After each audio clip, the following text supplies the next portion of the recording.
Alright friends, in this session we will explore how to customize underline styles in Tailwind CSS using various utility classes.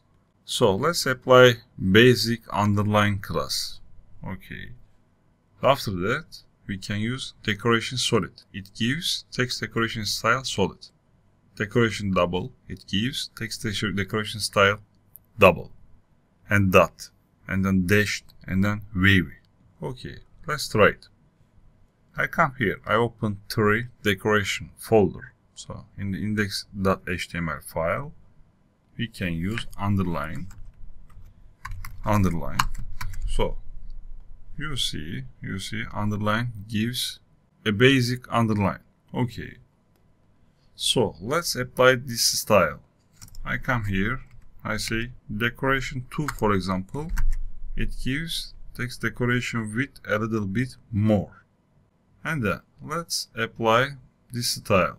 Normally it's solid, as you see. Decoration,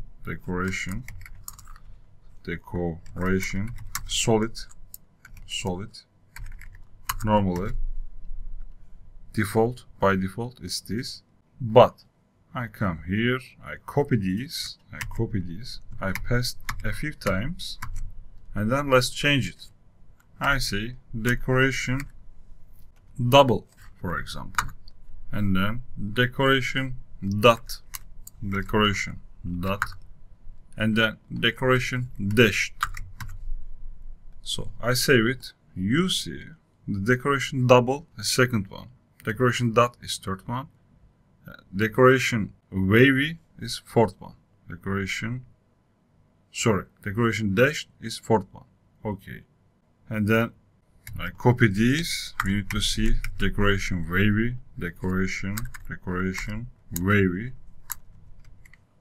So I save it. You see decoration wavy is this, like a wave. Okay. You can modify decoration thickness by using decoration 2, decoration 3, decoration 4 keyword.